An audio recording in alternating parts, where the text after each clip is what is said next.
우선 김기춘 전 비서실장을 가까이 본 사람이 많이 없잖아요. 응? 김기춘은 어떤 사람인가? 가까이서 본. 깔끔합니다.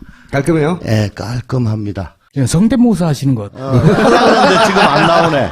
예. 그 양반이 검찰총장 하다가 이제 나와서 예. 한 1년 가까이 놀고 법무부 장관을 들어갔는데 예. 그분 집이 2층이에요. 예.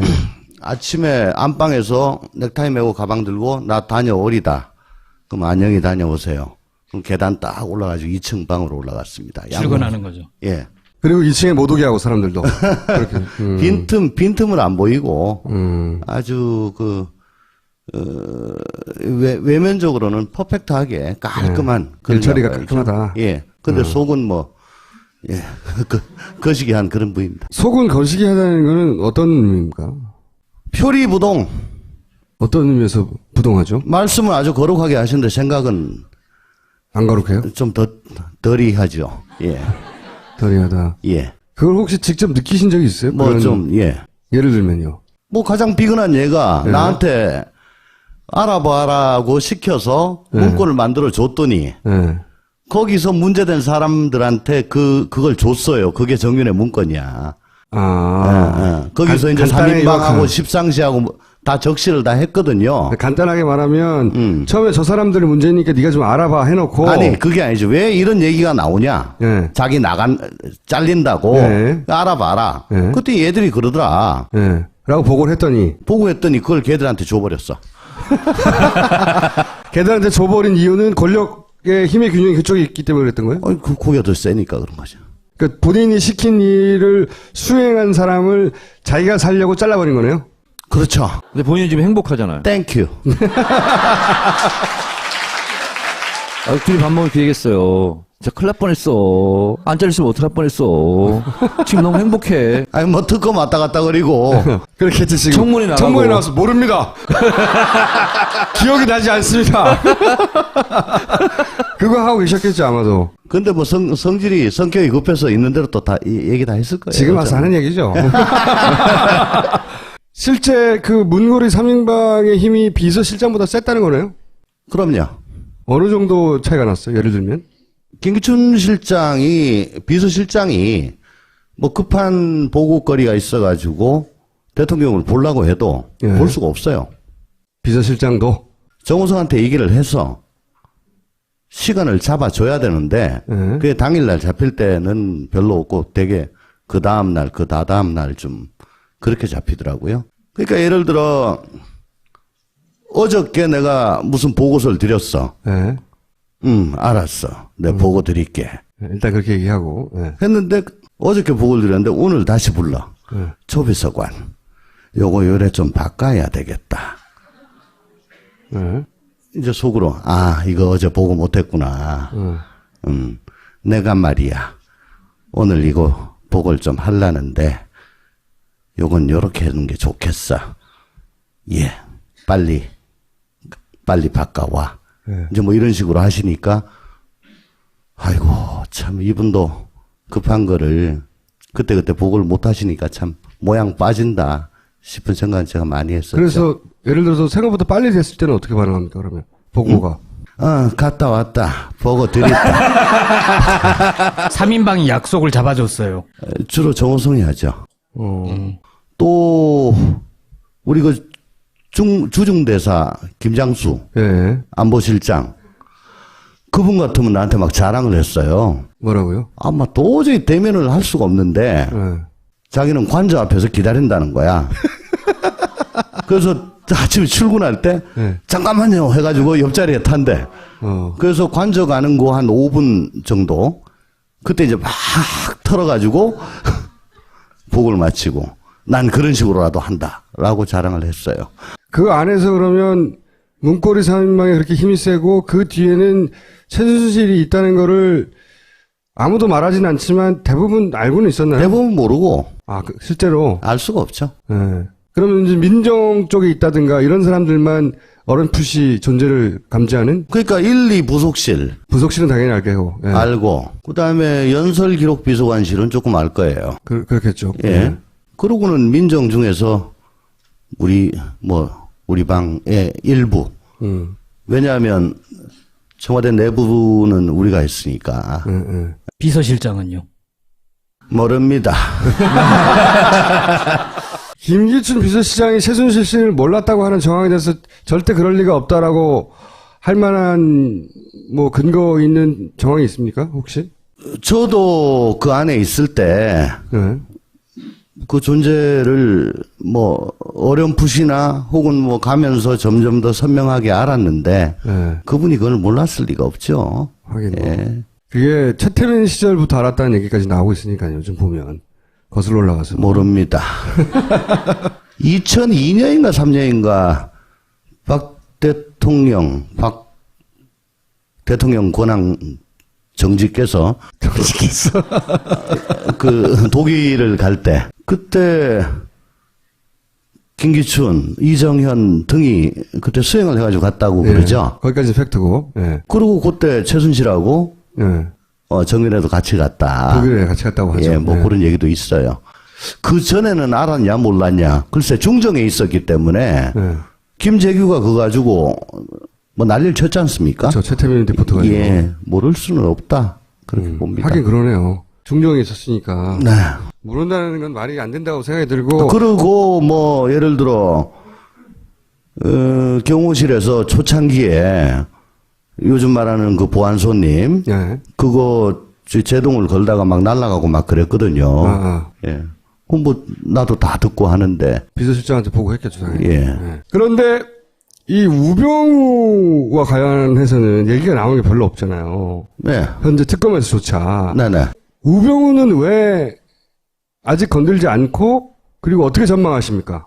그리고 그 전에 어떤 사람입니까? 세 가지. 어떤 사람이고 겪어봤더니 특검은 어떻게 할 거 아니야? 질문 하나 추가합니다. 둘이 친했습니까? 아니 뭐 친할 수가 없고 네. 어떤 사람이에요? 우병우가 검사장 승진되기 위해서 검증이 올라왔죠 저한테. 네. 그 제가 잘랐어요. 왜 자르셨어요 그때? 응? 왜? 선천적 4가지 결핍증이기 때문에. 네 가지 사가지 결핍증이요. 예. 그거가 본인 의원님 개인의 판단이세요? 아니면 그 검찰 내부에서의 대체적인 아니 뭐 판단이세요? 검찰 내부에서 4가지 없다는 건 다 아는 일인데. 네. 그렇지만 어쨌든 그거는 뭐 기본적인 성정이 그런 거고. 네. 우선 제가 제일 먼저 생각한 거는 노 대통령 죽음에 직접적으로 관련이 있는 사람인데. 네. 그리고 야당 쪽에서 야권 쪽에서 굉장히 좀 각개표를 걷고 있는 사람인데 비토하고 있는 사람인데 그런 자를 굳이 시켜서 정무적인 부담을 대통령이 안을 필요가 있겠느냐. 거기다가 4가지가 없다. 예. 4가지가 얼마나 없길래 없다 그래요?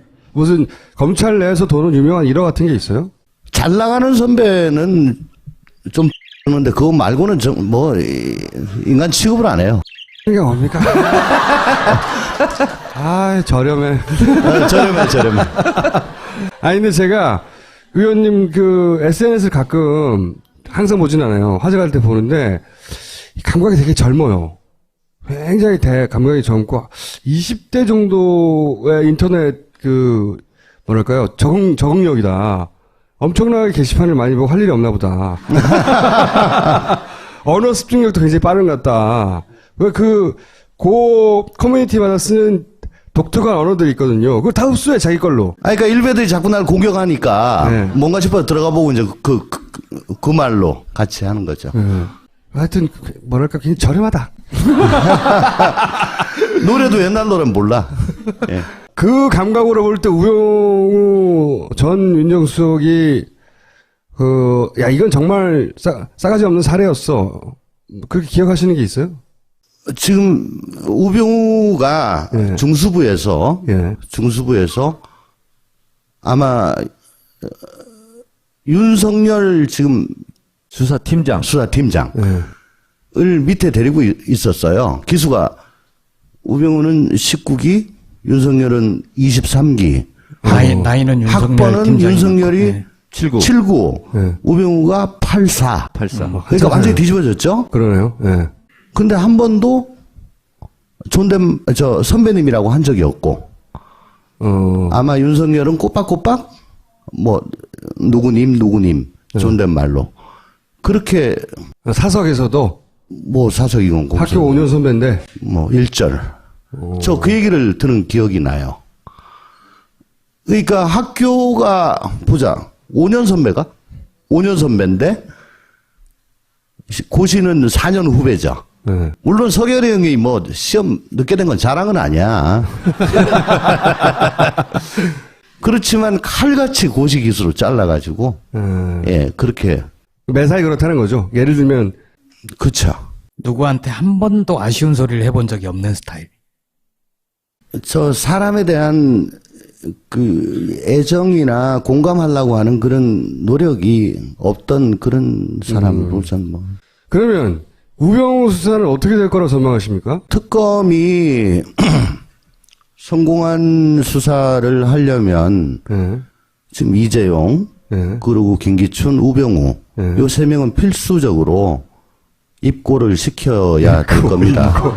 아니 김기춘까지는 의지도 있고 진행도 많이 돼서 거의 그럴 것 같은데 네네. 우병우는 뭐 수사를 한 건지 안 한 건지 말도 없고 뭘로 어떻게 잡아갈지 모르겠고 얼마나 진척되는지도 모르겠고 뭐 제가 아는 바에 의하면 네. 뭐 상당히 신경 쓰고 있는 걸로 알고 있어요. 신경 많이 쓰고 있다. 예. 근데 김기춘 비서실장 같은 경우에는 아마도 본인도 예상 못했을 이 블랙리스트로 몰아가서 잡았잖아요. 그럼 우병우 전 민정수석 같은 경우에는 별거 없었던 가족 관련된 횡령 이거 얼마 안 돼요. 그거 나와봐야 벌금 얼마지. 그건 잡범 수준이고. 그러니까 그 아무것도 아니고 뭔가 이렇게 구속영장을 칠 정도의 사안이 뭐가 있느냐. 아니 우선 저 세월호 사건을 광주지검에서 그때 수사를 했는데 그때 당시에 광주 검사장이 퇴임을 하고 언론에 인터뷰를 한 게 있어요. 대구 네, 메일에. 있죠. 예. 거기 보면 뭐 대충의 얘기가 나옵니다. 수사 방해를 했다. 네. 해경 압수수색 들어갈 때도 네, 방해했고. 어쨌거나 해경 책임을 묻는 건 못하겠어요. 1, 2, 3정 경정도 예. 구속수사 못하게 한다든가 뭐 이렇게. 그러니까 정부의 책임으로 연결될 수 있는 거를 방해했죠. 기본적으로. 그런 정황이 있는데 그거 가지고도 구속이 돼요? 그리고 아마 저 국정원 네.